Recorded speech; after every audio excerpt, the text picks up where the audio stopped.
Alright, so now we're going to talk about stabilizers and fabrics, and just to give a little brief for embroidery.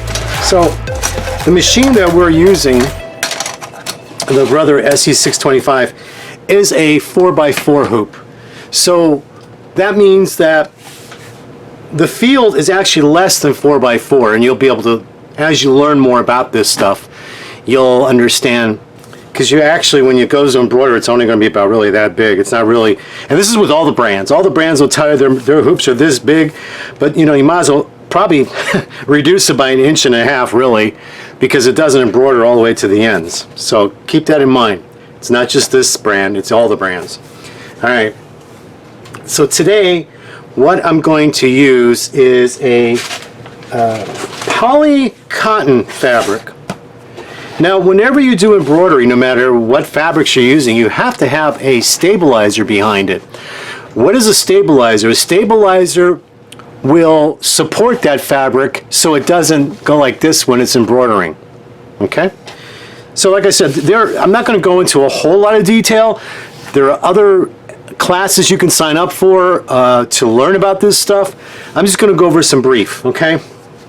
So there's all different kinds of stabilizers also, depending upon the type of fabrics that you're using, all right? So, like this one here. This is one by Floriani. It's called Cutaway Medium Fusible. So this goes on the back, and you can fuse it if you want. Some of these that are not fusible, you can turn into a fusible. This is no-show mesh fusible. See, this is a fusible. And this one is used for lightweight fabrics, for embroidering for like a baby's garment where it won't hurt them and stuff. There's all kinds of stuff. I mean, what you have to do is you have to go to these websites of these brands. Here's one by Pellon. You see, by Pellon. It's called Terran Wash. And then some brands on some of these websites, they sell commercial sizes in these big rolls. They even come in black. See that? Today, what I'm going to be also here, this is Sticky Fabric Solvi by Sulky. This is a sticky, let's see, it says self-adhesive fabric-like water-soluble stabilizer. So that's what this one is. So there's tons and tons and tons of different stabilizers out there by different brands. You have to go to each website and go to the educational pages to read which ones are best for the fabrics that you want to sew on, embroider on. Today, I'm going to be using Totally Stable by Sulky. And it's an iron-on. So as you can see, I already ironed it on. I'll just show you a piece. It comes off easily too. And the nice thing about this is you could put 1 layer, 2 layers, many layers as you want to build it up. And this is just something light I'm going to do today, so I'm not going to do anything really heavy. This is a poly cotton fabric that I'm using. Now, how do we hoop our fabric? Well, there are all different ways. Now, this video, remember, this video is just basically for a newbie, okay? So if I were you, I would use a grid, okay?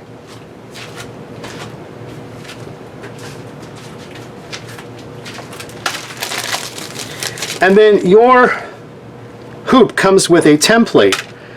So you can print a design out. If you have a design and you have editing software, you can print it out on a piece of paper, the design, and line it up in the hoop where you want it. But since this is such a small hoop, we're not even going to bother. But what I want to do is, I'm going to take this, I want to make sure that this is loose. Okay, not super loose, but loose enough. You're going to lay your fabric in here, and then you want to make sure that there is an arrow here on this hoop here, and there's an arrow there. Make sure you put that on correctly. It's in the right direction. I mean, I have done this backwards and many times, but always try to line it up properly, okay? So that's going to go on, and you're going to line up your fabric, and then you're going to take the palms of your hands and push it down in there like that. Okay? And then manipulate it a little bit here. Whoops. Manipulate it a bit. And then what you're going to do is going to go underneath, and you're going to start tightening it with your fingers first. Tighten with your fingers first until you can't tighten no more, depending upon your strength. Okay? And then you just tug a little bit on the sides, not too much. The stabilizer will prevent the fabric from getting warped. There it is, okay? Now what you want to do is you want to call burping. You want to push the top ring down into the bottom. Let's see if I can show you this. I'm just pushing it down a bit. Watch.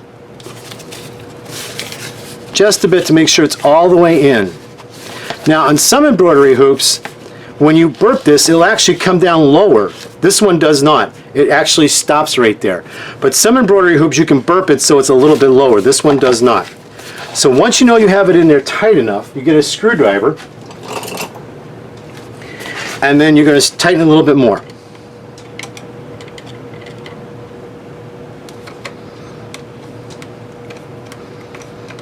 It's important that your fabric is tight as a drum.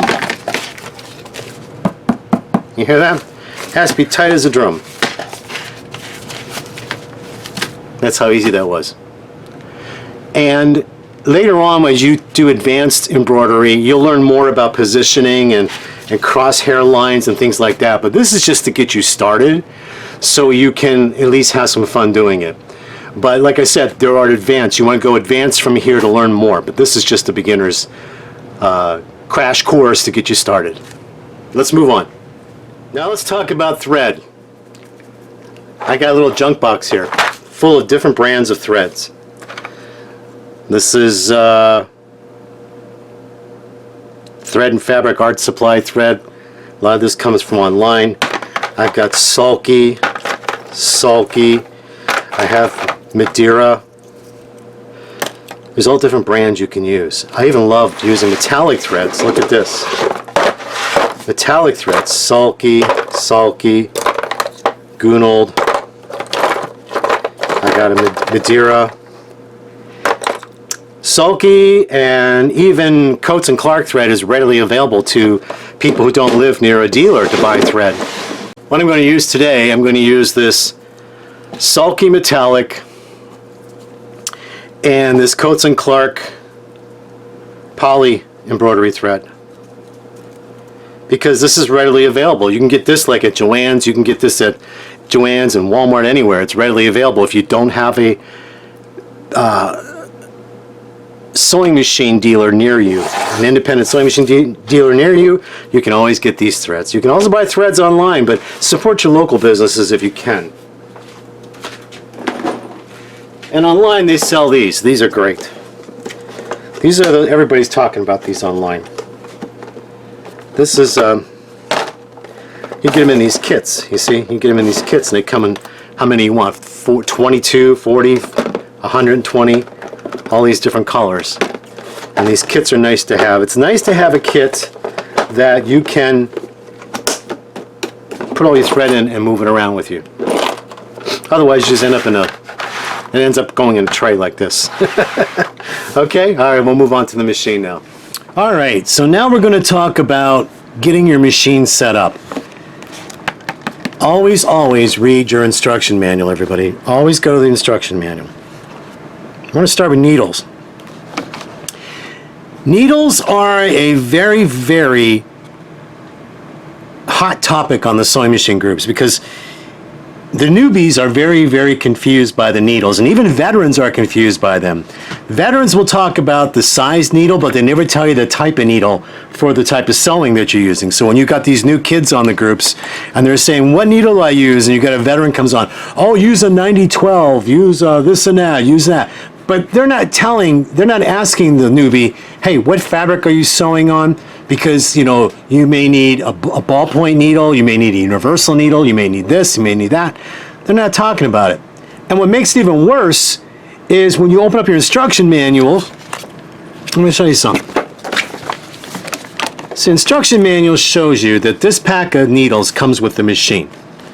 So you can look down at the instruction at the bottom, because it's got an asterisk. It tells you what number it is, got an asterisk. Okay, then it says here that in this pack of needles, it's got a 7511 2 needles, 9014 2 needles, and 9014 2 needles. Excuse me, and it says that the other 9014 2 needles are ballpoint needles in a gold color. So let's look at the pack of needles that come with the machine. What do you see? I see a red tip, I see gold and I see silver. Well, the instructions tell us that the gold are 9014 needles and they're a ballpoint. But what the hell are the other two, right? We don't know. It's not telling you that. And it's not just this brand sewing machine company that does this with these needles. In fact, I'd swear to you, this is the same pack of needles that they put in with my Kenmore Sears sewing machine I bought 20 some years ago that I was confused with the needles too. Janome puts these needles in there. Brothers putting these needles in there. You know, it seems like all the brands are doing it, and it's confusing to the newbie. And you would think after all of these years, you know, I'm going to tell you something. You ladies are going to appreciate this. Had a conversation one day with somebody in the industry, and I said, you know those sewing tables that they made, those 1950 sewing tables? I said, if this is the table, and your sewing machine is here, but the opening to put your legs in is over here, but your needle is over here, you can't be centered. These tables were never ergonomically correct. I said, why? Because the needle of the sewing machine when you're sewing should be directly in the middle of your chest. But because your legs can only fit in this opening here, but the way the sewing machine is recessed in the cabinet and the needle is actually over to the left, you have to lean your body this way. It's totally non-ergonomic. And this man in the industry said to me, that's because men design these tables, not women. And I said, well, why didn't they check with the women back then in the 50s to see why aren't you designing machines that are ergonomically correct? So I asked today, why aren't these sewing machine companies labeling these needles on these packets like this? See that? It doesn't tell you the other two. And that's why most of us just say, the hell with these needles. And we go and we will buy needles that tell us what they are. Like this, for example, Class A. See what that says? Embroidery. And this is a 7511. Now, needles come in different types. What is a type? Well, these are domestic machines we're talking about. Domestic machine needles, okay? You can find these at any of your sewing machine stores, even the big box stores. It will tell you the type of needle. This says embroidery. It tells you the size, which is size 11. Now, depending upon your density of your fabric is going to be determined upon what size needle to use. Okay? Also, depending upon the type of thread you're going to use. Now, I like to buy these needles, and I also like to buy needles in bulk. So I'll go online and I'll buy these in bulk, and then I label them what they are, because they still don't really tell you. When they come in these packages, they're not really telling you on these bulk items. So I always make sure I name it. This is top stitch size 14. What is a top stitch needle? Top stitch needle has a wider eye for fancy threads, because as I showed you, I'm going to use metallic thread today, and you need a wider eye for sewing. Now you would think, well, let's use a metallic needle. You know, I've got good luck with the top stitch needle. Top stitch needle and metallic needles have a longer, wider eye. Now, even though the embroidery needles have a longer eye, it's still not as wide as like a top stitch. So that's what I'm going to do today. So I hope that cleared this up with the needles, and so your newbies don't feel like you're not learning in the right way, or you're not learning and you think you're you know, don't feel like, oh, I'll never get this, I don't understand it. It's like they're making it hard for you. Example, here, they're making it impossible for you, and I don't know why. I don't know why. And then what makes it even more impossible is when you're on these sewing groups and these people comment to your question and you're still more confused, right? So I hope that cleared it up for you there. Now, if you want to learn more about needles, visit the brands. There's Class A, there's Schmetz. These are the two most popular household brand needles. Go to their websites and look at their educational page. They explain what the type of needles are to be used for, the different sizes they have. It's excellent. Schmetz has an excellent household education page. Class A describes their needles and everything. So go to these websites. I'm finding a lot of people don't go to websites to learn anymore. I don't know why. So the first thing I do is I do a Google search and I go to websites and I learn. That's what it's all about. Let me tell you something about sewing. Sewing teaches you how to be self-sufficient and independent. And when you have a computer available to you, you get on that computer and you do your typing, you can find all the resources that you need to be successful. Okay? Back in the old days, people did not have the internet when they were sewing. They didn't have an embroidery either. They didn't have an automatic embroidery machine, but they had sewing machines, but they didn't have the internet to look at. All they had was a book to read, maybe a friend that could teach them, and possibly going to the library and getting other books on sewing. But I looked at some of those books and they still are not as easy to follow as watching a video today or going on the internet and looking the information up online. All right? All right, so next thing we're going to talk about is embroidery bobbin thread. You cannot use regular thread when you embroider.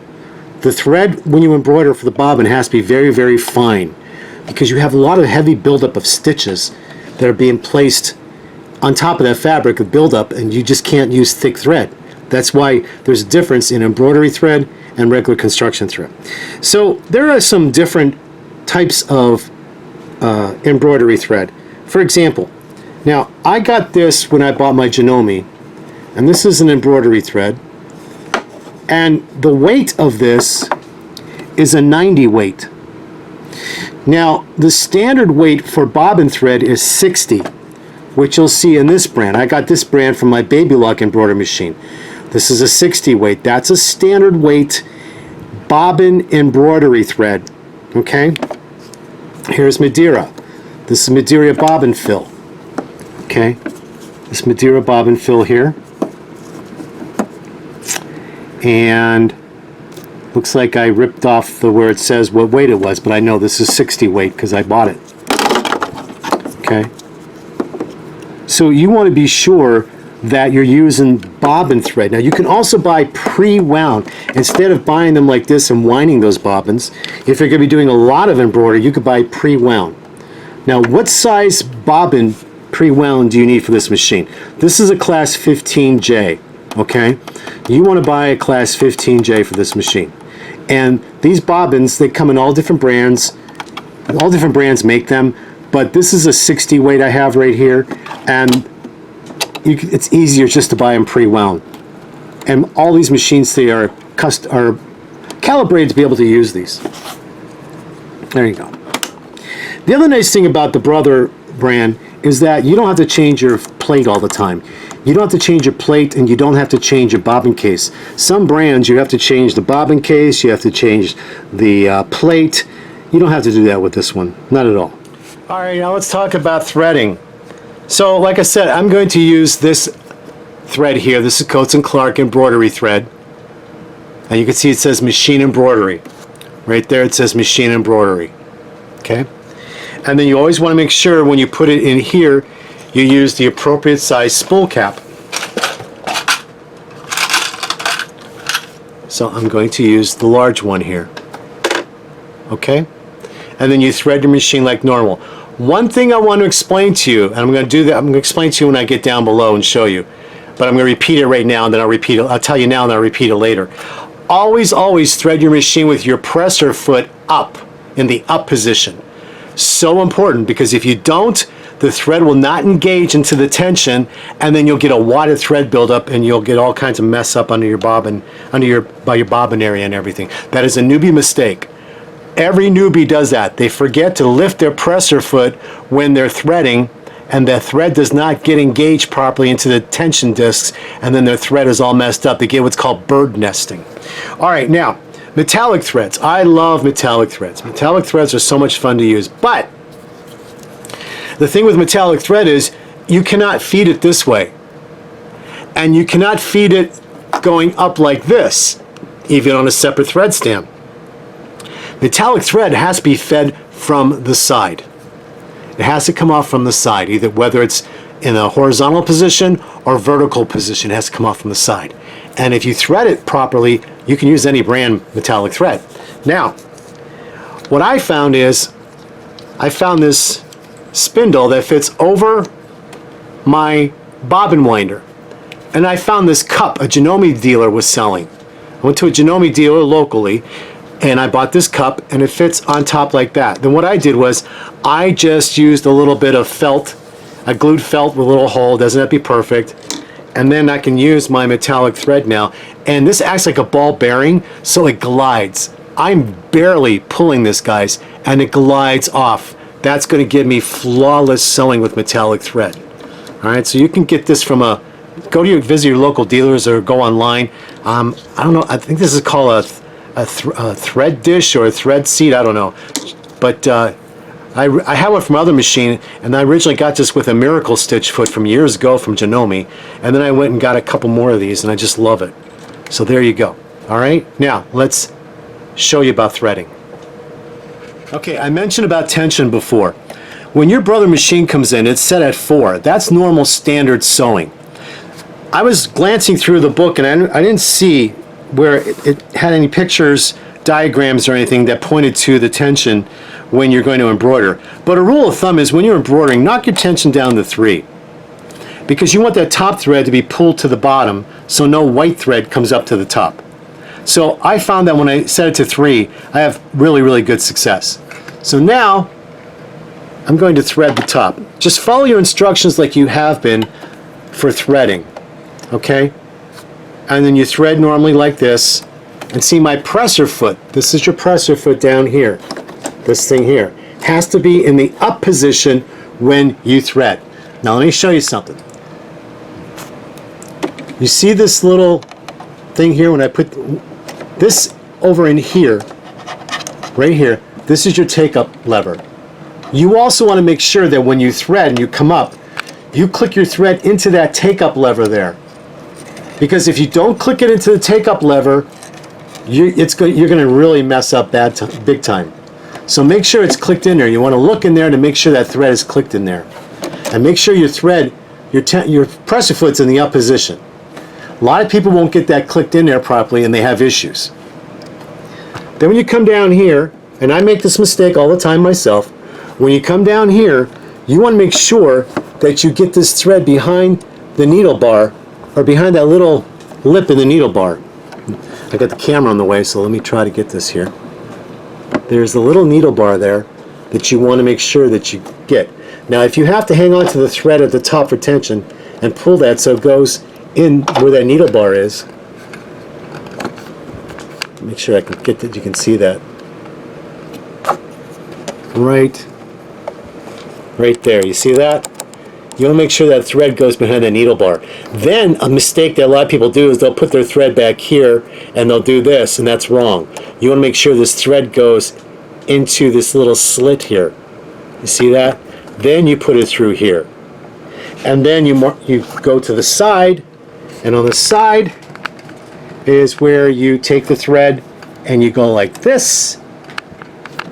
And then you're going to make sure your foot is down, push that lever on the side down, and voila, your thread is threaded. Isn't that nice? All right, let's move on. All right, let's get ready to embroider. Now make sure your presser foot is up. If it's not up, it will tell you. Then you hit OK. There we go. Now the embroidery arm just calibrated. You might have heard that. So it's calibrating and it's ready to embroider. But we want to do some settings. So we're going to go to our settings right here.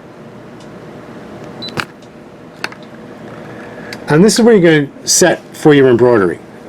Now I have this set right now for the 4x4.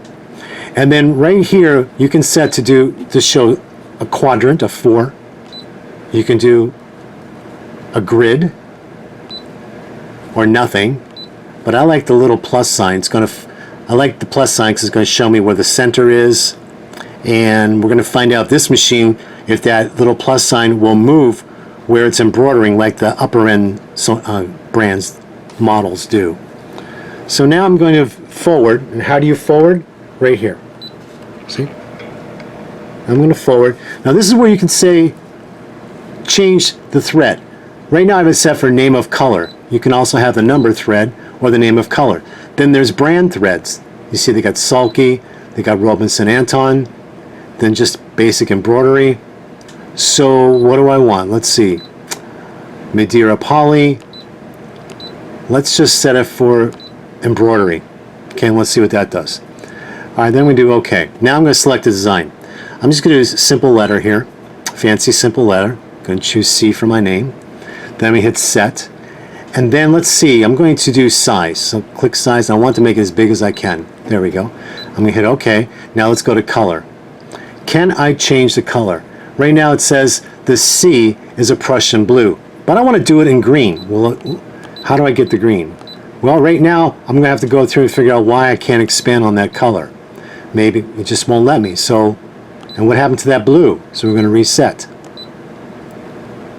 Reset, OK. So there's the Prussian blue. Let's go over and see where those extra settings are. There we go. You have to keep moving that way. You see that? Now I want to do a green. So I'm just going to keep the green like that. All right? Now, there's another part to this design. It's got some floral behind it, or some scrolling. So I'm going to do plus, which is right here. You can see it's the scrolling. What color do I want that? I want that in gold. So let me see where the golds are. Here we go. There's the gold. So now I'm going to hit OK. There we go. All right. So now I'm going to hit Edit End. This right here is really cool. When you, if the embroidery design is small and you have it placed certain places of your frame, you hit this little arrow once your frame is in the machine, and this is called tracing, and it'll trace and show you where it will embroider. Why don't I show you that? All right, so the first thing you have to do is you gotta put your hoop in. You gotta put your hoop in. Make sure your presser foot is up. Come over here, squeeze this a bit, and then drop your latches in there and click it in. There you go. Then you can lower your presser foot to get ready to embroider. Now I'm going to hit that trace arrow that I showed you, and it's going to show you where in the hoop it's going to embroider.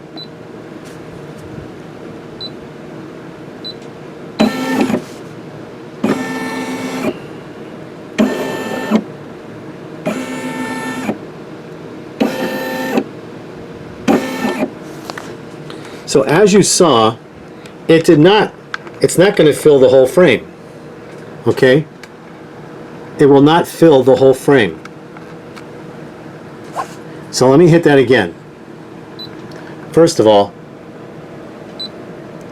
here we go. Where are we at here? Alright, so I'm going to go back.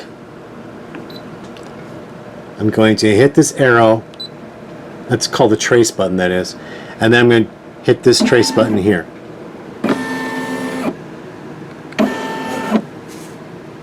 And you can see it doesn't fill up the whole frame. So this is where your templates come in that I told you about. And this is where you put your template. You mark with a chalk on your shirt or whatever you're going to embroider, and you put that plus sign in the middle of where you want to embroider so you can center it when you're doing it. That's all advanced embroidery, which you'll learn later. This is just to get you started to play. Okay? Alright. After that's done, I'm going to hit OK. Embroidery. There we go. Now we're at the embroidery. Now I can start embroidering. And the first color it says that I changed to is leaf green. The second one says tangerine. I didn't want tangerine, I really wanted gold, but we're going to pretend that's gold. So now I'm going to hit the start button and let's go.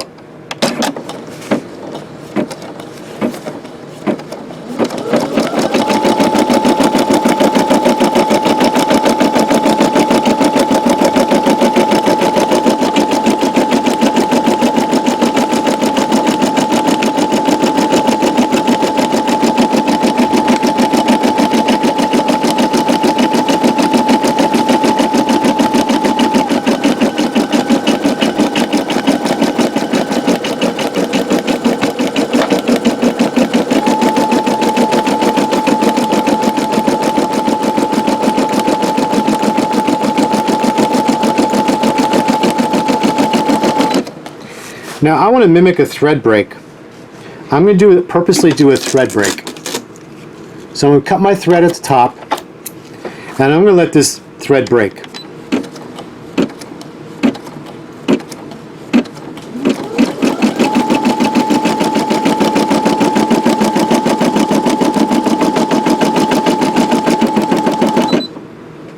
Okay, the machine sensed that it's broken, so let's go back over to the screen. All right, so it says check and rethread upper thread. So I'm going to do OK. Now, you see this here in the corner? It's got the needle and the minus and the plus. We do have to step back a few steps where the thread left off when it broke to be able to pick up where we left off. So we go here. This gives you the choice whether you want to go back 1 stitch at a time, 10 stitches at a time, 100 stitches at a time. You can also go forward. So I'm going to rethread, and then I'm going to hit a couple stitches at a time so you can see how it works. Alright, so now I'm going to go back a couple stitches at a time. I'm hitting -1. And that should be enough. And then I'm going to hit OK on the screen. And now I'm going to hit play again on here.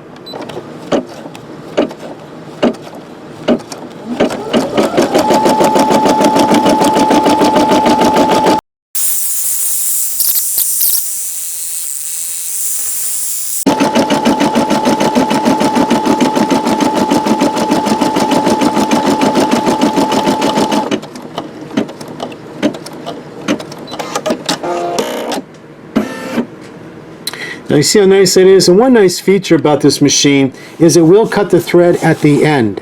What it will not do is cut jump threads. What are jump threads? Well, you'll find out in the next design.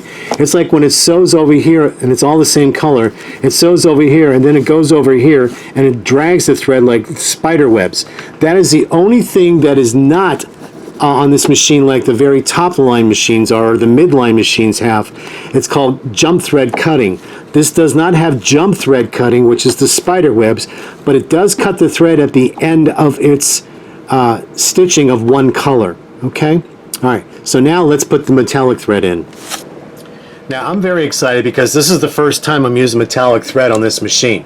So this is live, guys. This is live. What I mean is there is no testing before this. This is being done on the spot.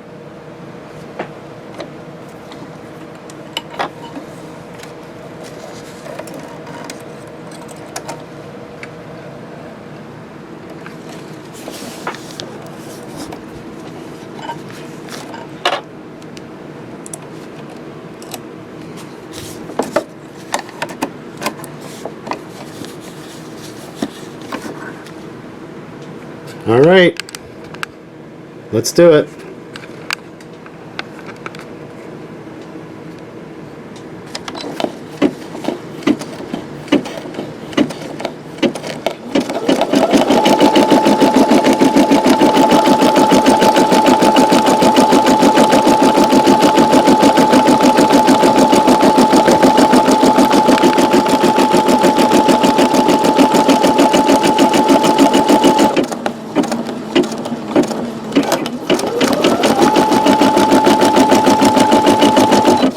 See, that's what I'm talking about. These are spider webs.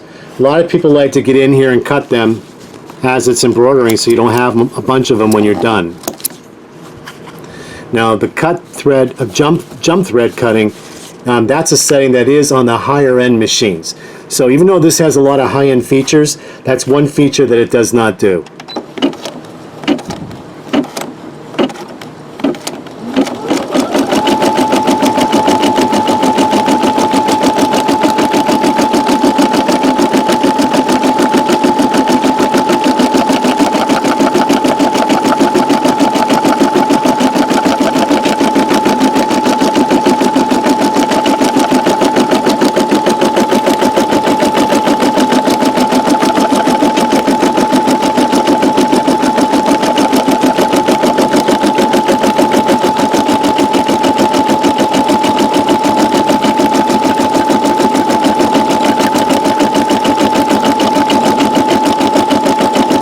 Let me interrupt this, and I want to show you the thread at the top here.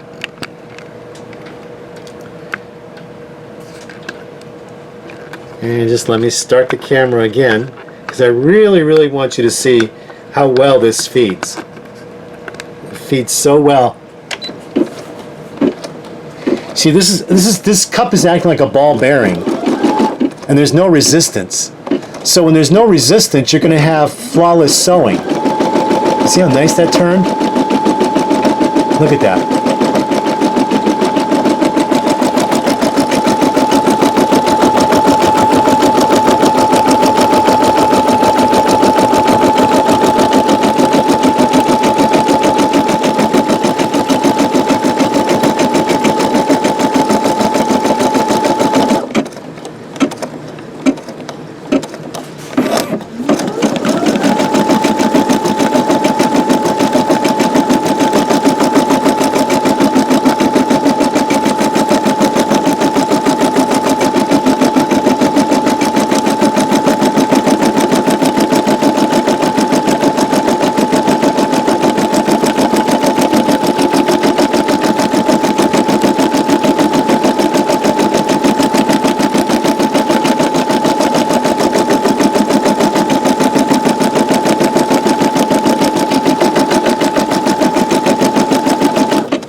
And it's done.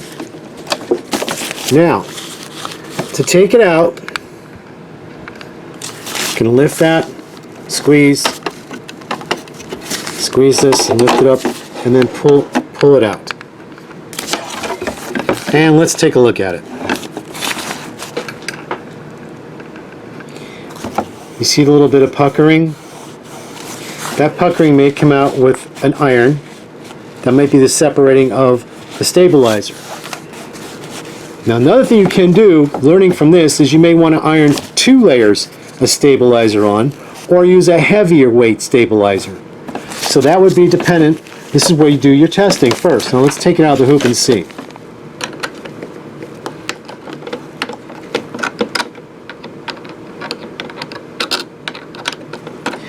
This is why you always test. Always do testing first so you get to know. And when you find something right, make a notebook and put your stuff in the notebook and see a reference. You'll have a reference guide. Okay? So it looks like when I iron that, it's going to be nice. And you just cut all your jump threads. This looks like it's going to be okay. But you see how beautiful this machine handled metallic thread? So all those people that told you their machines can't use metallic threads, all those people told you their machines can't use Coates and Clark thread, you know, look what this $300 sewing and embroidery machine can do. Isn't that pretty?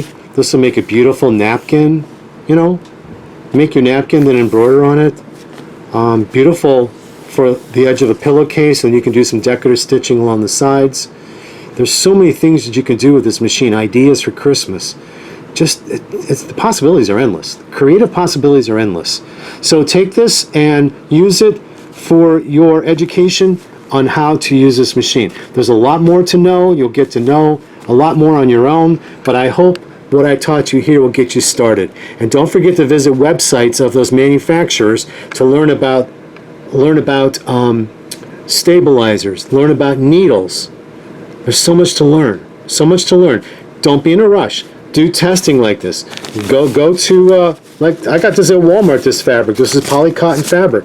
And then you can get your stabilizers like Sulky from Joann's, from Walmart. If you have a local sewing machine dealer in your area, you can go there and you can buy supplies there. But a lot of people write on these groups on Facebook and say they don't have a local sewing machine dealer.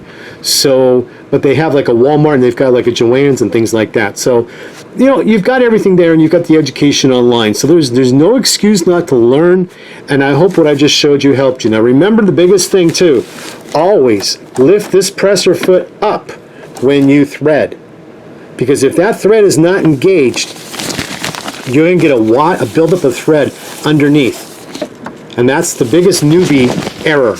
We all have done that, and we see all the newbies that come online. Why is my thread all bunched up underneath and stuff like that? It's because you didn't thread it properly. And the other thing too, like I said earlier, is don't forget to make sure that thread is clicked into that take-up lever there. Okay? Because if it isn't, it starts to sew or embroider, you're going to hear and then you'll know right away it was operator error. So of all the things that people come online and complain about, it's always operator error. So take your time to learn and watch more videos like this of other people, like what I'm doing, to help you, okay? Post your comments below. Let us know how you're doing with your machine, all right? And remember, there's nothing wrong with Coates & Clark thread, and there's nothing wrong with metallic sulky thread. You just have to know the right setup. Or as one of the gals on the sewing group wrote, she said, you just have to have the right recipe, which is the same as the setup. Take care, everybody. Talk to you soon. Bye.